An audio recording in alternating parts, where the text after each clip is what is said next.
রাসেল নামে এক ভাই প্রশ্ন করেছেন, শহীদ কারা? ইদানিং অনেকের মৃত্যুর পর তাদেরকে শহীদ বলে আখ্যা দেয়া হয়। ব্যাপারটি কতটুকু সঠিক বলবেন কি? প্রিয় ভাই, রাসেলের উত্তরে আমরা বলতে চাই যে এ পৃথিবীতে আল্লাহর দ্বীনকে বাস্তবায়ন করতে যে অথবা বিজয়ী করতে যে কাফেরদের বিরুদ্ধে সশস্ত্র সংগ্রামে যে মুমিন ব্যক্তি নিহত হয় তাকে শহীদ বলে। আই রিপিট, আমি আবারও বলছি, আল্লাহর জমিনে আল্লাহর দ্বীনকে বিজয়ী করতে যে কাফেরদের বিরুদ্ধে সশস্ত্র সংগ্রামে যে মুমিন ব্যক্তি নিহত হয় তাকে শহীদ বলা হয়। সহিহ বুখারীর বর্ণনা এসছে যে সাহাবারা আল্লাহ রাসূল সাল্লাল্লাহু আলাইহি সাল্লামকে জিজ্ঞেস করেছিলেন যে, হে আল্লাহ রাসূল, কারা আল্লাহ রাস্তায় জেহাদ করছে এটা আমরা কিভাবে বুঝবো? তার উত্তরে আল্লাহর হাবিব সাল্লাল্লাহু আলাইহি সাল্লাম বলেছিলেন, মান কাতালা লিতাকুনা কালিমাতুল্লাহি হিয়াল উলিয়া ফাহুয়া ফি সাবিলিল্লাহ। যে ব্যক্তি আল্লাহর দ্বীনকে, আল্লাহর বিধানকে কিংবা আল্লাহর আইনকে বাস্তবায়নের জন্য, আল্লাহর দ্বীনকে বিজয়ের জন্য যে সংগ্রাম করে যাচ্ছে সেই আল্লাহর রাস্তায় আছে। আর সে আল্লাহর রাস্তায় থাকা অবস্থায় যদি কেউ মৃত্যুবরণ করে বা নিহত হয় তাকেই ইসলাম শহীদ বলে ঘোষণা করেছে। তবে সেক্ষেত্রে একটি শর্ত রয়েছে, সেটি হচ্ছে দুন আগারাদিন মিন আগারাদিদ দুনিয়া। দুনিয়ার কোনো কারণে, দুনিয়ার কোনো লোভে পড়ে, দুনিয়ার কোনো স্বার্থের জন্য যদি কেউ আল্লাহ রাস্তায় জেহাদ করে মৃত্যুবরণও করে, সে শহীদের কোনো মর্যাদা বাদাম আল্লাহ তাআলার কাছে নেই। কারণ আমরা হাদিস থেকে জেনেছি অনেক শহীদ কিয়ামতের ময়দানে আল্লাহ তাআলা তাদেরকে জাহান্নামে ফেলে দিবেন। আল্লাহ বলবেন যে, তুমি তো দুনিয়াতে জেহাদ করেছিলে যে মানুষ তোমাকে বীর বলবে, মানুষ তোমাকে সাহসী বলে ঘোষণা দিবে, বাহাবা পাওয়ার জন্য তুমি জেহাদে অংশগ্রহণ করেছিলে এবং সেখানে নিহত হয়েছ।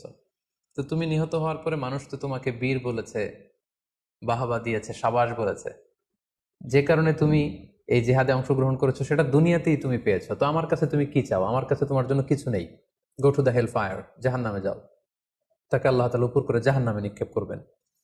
তো এজন্য শর্ত হচ্ছে যে দুনিয়ার কোনো স্বার্থে নয়, শুধুমাত্র কেবলমাত্র আল্লাহর দ্বীনকে আল্লাহর জমিনে বিজয়ী করার জন্য যদি কেউ সশস্ত্র সংগ্রামে নিহত হয় তাদেরকে শহীদ বলা হয়। এখন প্রশ্ন হচ্ছে, যারা কাফেরদের বিরুদ্ধে জেহাদ করতে যেয়ে যুদ্ধে নিহত হলো তারা শহীদ, তারা ছাড়া কি আর কেউ শহীদ হতে পারবে না? এই প্রসঙ্গে আমরা বলবো যে বেসিকলি ইসলামী শরিয়াতে শহীদ দুই ধরনের। ইবনু হাজার আল আসকালানি উনিও শাহাদাতের প্রকারভেদ করতে যেয়ে বলেছেন যে শহীদ দুই প্রকার। একটা হচ্ছে শাহিদ উদ্দুনিয়া ওয়াল আখরা, যেটা আমরা বলেছি যারা আল্লাহর রাস্তায় নিহত হয়েছে তারা। আরেকটা হচ্ছে শাহিদুল আখরা, যারা দুনিয়াতে আল্লাহর রাস্তায় নিহত হয়নি কিন্তু পরকালে তারা শাহাদাতের মর্যাদা লাভে ধন্য হবে। প্রথম প্রকার হচ্ছে শাহিদুদ দুনিয়া ওয়াল আখরা, যেটাকে আমরা বলি শাহাদাতে হাকিকি, মানে প্রকৃত শহীদ। এরাই হচ্ছে মূলত শহীদ। এদেরকে আল্লাহ তাআলা মৃত বলতে নিষেধ করেছেন। আল্লাহ তাআলা বলেছেন, ওয়ালা তাকুলু লিমান ইউকতালু ফি সাবিলিল্লাহি আমওয়াত বাল আহইয়া ওয়ালাকিন লা তাশউরুন। যারা আল্লাহর রাস্তায় জীবন দিয়ে নিহত হয়েছে তাদেরকে তোমরা মৃত বলো না, বরং তারা জীবিত। অন্য এক আয়াতে এসেছে, বাল আহিয়াউন ইনদা রাব্বিহিম ইউরযাকুন, তারা জীবিত এবং আল্লাহর কাছে তারা রিজিক প্রাপ্ত, আল্লাহ তাআলার পক্ষ থেকে তারা রিজিক প্রাপ্ত। তাদের মর্যাদা আল্লাহ তাআলার কাছে এত বেশি যে তাদেরকে নিহত হওয়ার পরে কোনো জানাজার আগে গোসল দিতে হয় না। তাদের রক্তাক্ত দেহটাকেই সরাসরি জানাজার পরে দাফন করে দিতে হয়, কেননা সেই ঝরঝরে রক্ত নিয়ে তারা সেদিন কিয়ামতের দিবসে আল্লাহ তাআলার দরবারে তারা হাজির হয়ে যাবে। এবং আমরা যদি কোরআনের দিকে তাকাই, কোরআন আমাদেরকে জানিয়েছে, আনা আমাল্লাহু আলাইহিম মিনান নাবিয়িন ওয়াস সিদ্দিকিন ওয়াশ শুহাদা ওয়াস সালিহিন, মানে সবচেয়ে শ্রেষ্ঠ তাবাকা বা দারাজা হচ্ছে নবীদের দারাজা, নবীদের পরে হচ্ছে সিদ্দিকিনদের দারাজা, এবং সিদ্দিকিনদের পরেই যাদের মর্যাদা আল্লাহ তাআলার কাছে সবচাইতে বেশি তারা হচ্ছে শুহাদা। এজন্য প্রতিটি মুমিনের জীবনের আকাঙ্ক্ষা বা তামান্না থাকা উচিত তারা যেন শাহাদাতের মৃত্যু আল্লাহ তাআলার কাছে কামনা করে। এবং আমরা যদি সাহাবাদের জীবনের দিকে তাকাই তাহলে দেখবো ওনারা সবসময় আল্লাহ তাআলার কাছে শাহাদাতের মৃত্যু কামনা করতেন। সাইয়েদনা ওমর ফারুক রাদিয়াল্লাহু তাআলা আনহু আল্লাহ তাআলার কাছে সবসময় শাহাদাতের মৃত্যু চাইতেন। সহিহ বুখারীর বর্ণনায় এসেছে, ওমর ফারুক রাদিয়াল্লাহু তাআলা আনহু দোয়া করতেন আর বলতেন, আল্লাহুম্মা রযুকনি শাহাদাতান ফি সাবিলিক ওয়াজআল মাউতি ফি বালাদি রাসূলিক। মানে হে আল্লাহ, আপনি আমাকে শাহাদাতের মৃত্যু নসিব করুন এবং আপনার প্রিয় হাবিবের এই শহর মদিনা শহরে আমার মৃত্যু আপনি নসিব করুন। এবং আমরা যদি ওমরে ফারুকের জীবনের দিকে তাকাই, তাহলে আমরা দেখবো যে উনি আহ, শহীদী মৃত্যু লাভ করেছিলেন। একজন অ্যাসাসিনেটরের মাধ্যমে আত্মাইর আঘাতে তিনি আহ, শহীদ হয়েছিলেন। এবং আল্লাহ রাসূল সাল্লাল্লাহু আলাইহি ইসলামের পাশে আবু বকর রাদিয়াল্লাহু তাআলা আনহু কবর, তার পাশেই কিন্তু ওমরে ফারুকের কবর। তার মানে মদিনাতেই তিনি আহ আল্লাহ রাসূল সাল্লাল্লাহু আলাইহি ইসলামের পাশে মৃত্যুবরণের পরে শোয়ার সৌভাগ্য তিনি অর্জন করেছেন। তাহলে এই আলোচনা থেকে আমরা বুঝলাম যে প্রকৃত শহীদ হচ্ছে যারা আল্লাহর রাস্তায় নিহত হয় এবং এর মর্যাদা আল্লাহ তাআলার কাছে অনেক বেশি। কিন্তু এই শাহাদাতে হাকিকি বা প্রকৃত শহীদ ছাড়াও আরো অনেক মৃত ব্যক্তিকে আল্লাহ রাসূল সাল্লাল্লাহু আলাইহি ওয়াসাল্লাম শহীদী মৃত্যুর সুসংবাদ দিয়েছেন। তারা জেহাদে অংশগ্রহণ করেনি, তারা কাফিরদের আঘাতে নিহত হয়নি, তারা প্রকৃত শহীদ নয়, কিন্তু কিয়ামতের দিন তারা শাহাদাতের মর্যাদা লাভ করবে। তারা কারা? এ ব্যাপারে আমরা সহিহ মুসলিমের একটি হাদিস এখানে উল্লেখ করতে চাই, যেখানে আল্লাহ রাসূল সাল্লাল্লাহু আলাইহি সাল্লাম সাহাবাদেরকে জিজ্ঞেস করেছেন, মা তাউদ্দুনা শাহিদা ফিকুম, ওহে সাহাবারা, তোমরা কাদেরকে শহীদ বলে মনে করো? সাহাবারা বললেন, যারা আল্লাহর রাস্তায় নিহত হয় তারা শহীদ।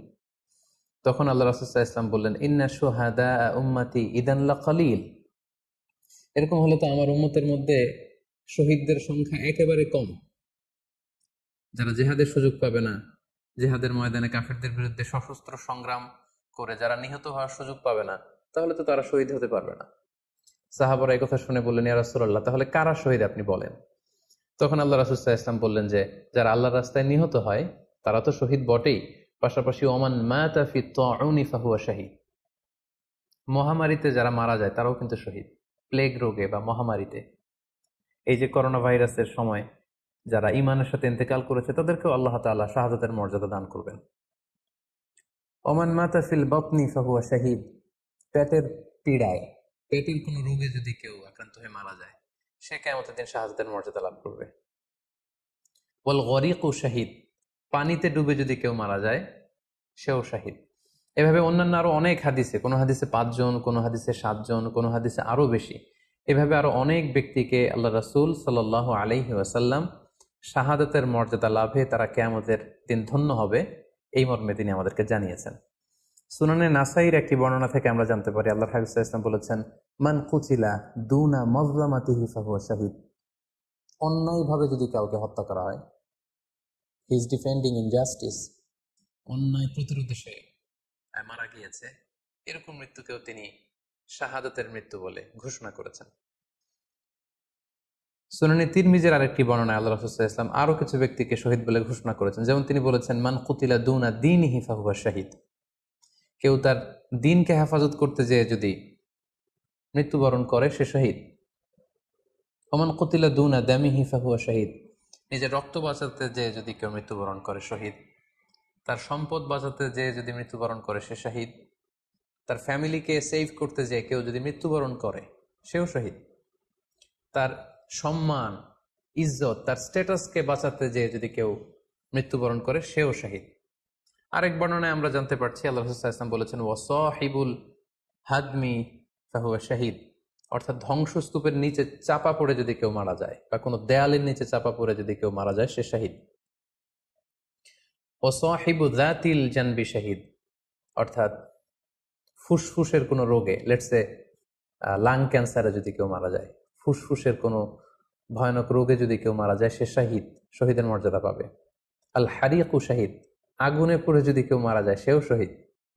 ওয়াল মারআতু তামুতু বিজুমঈন শাহীদ, বাচ্চা পেটে ধারণ করেছে, অর্থাৎ গর্ভবতী মা যদি এই প্রেগনেন্সির কারণে কিংবা বেবি ডেলিভারি করতে যেয়ে যদি মারা যায় সেও কিন্তু শহীদদের কাতারে দাঁড়াবে। এভাবে আমরা বিভিন্ন হাদিসের আলোকে এবং আল্লাহ রাসূল সাল্লাল্লাহু আলাইহি ওয়াসাল্লামের সুসংবাদ বাণীর আলোকে আমরা বুঝতে পারি যে আল্লাহর রাস্তায় যারা জিহাদ করে আল্লাহর দ্বীনকে বিজয়ী করতে যে মৃত্যুবরণ করেছে তারা হচ্ছে প্রকৃত শহীদ। তাদের মর্যাদা আল্লাহ তাআলার দরবারে অনেক অনেক বেশি। কিন্তু এই শহীদ ছাড়াও আরো অনেক ধরনের মৃত্যুকে আল্লাহর হাবিব সাল্লাল্লাহু আলাইহি ওয়াসাল্লাম শাহাদাতের মৃত্যুর সাথে ঘোষণা করেছেন। সো যারা জেহাদে মারা গেল তারাই শহীদ, বাকিদেরকে শহীদ বলা যাবে না, এই কথাটি ঠিক নয়। বরং আল্লাহ রাসূল সাল্লাল্লাহু আলাইহি ওয়াসাল্লাম নিজেই চেয়েছেন, তিনি বলেছেন যে তোমরা যদি শুধু এই এক শ্রেণীকে শহীদ বলো তাহলে তো আমার উম্মতের মধ্যে শহীদের সংখ্যা একেবারে কম। আর আমি চাই আমার উম্মতের মধ্যে থেকে অনেক সংখ্যক লোক এই শাহাদাতের দারাজা, এই মর্তবা, এই মর্যাদা লাভ করে ধন্য হোক। তাই আমরা যে কেউ একটি বর্ণনার কথা বললাম, এছাড়াও আরো অনেকগুলো বর্ণনা আছে। এই ধরনের মৃত্যু যারা বরণ করেছে, লেটসে পানিতে ডুবে, আগুনে পুড়ে, পেটের পীড়ায়, নিজের সম্পদ বাঁচাতে যে, অন্যায়ের প্রতিরোধ করতে যে, সন্তান ভূমিষ্ঠ করতে যে, এরকম যত ধরনের মৃত্যু রয়েছে, এ ধরনের মৃত্যুকে আল্লাহ রাসূল সাল্লাল্লাহু আলাইহি ওয়াসাল্লাম শহীদী মৃত্যু বলেছেন। এবং কিয়ামত দিবসে এই সমস্ত লোকেরাও তারা শাহাদাতের মর্যাদা লাভে ধন্য হবে ইনশাআল্লাহ। আশা করি প্রশ্নের উত্তর আপনি পেয়েছেন। আল্লাহ তাআলা আমাদের সবাইকে সঠিকভাবে ইসলাম জানার, বোঝার এবং সে অনুযায়ী মানার তৌফিক দান করুক। হাযা মা ইনদি ওয়াল ইলমু ইনদাল্লাহ আলাইহি তাওয়াক্কালতু ওয়া ইলাইহি উনীব। ওয়াসসালামু আলাইকুম ওয়া রাহমাতুল্লাহি ওয়া বারাকাতুহু।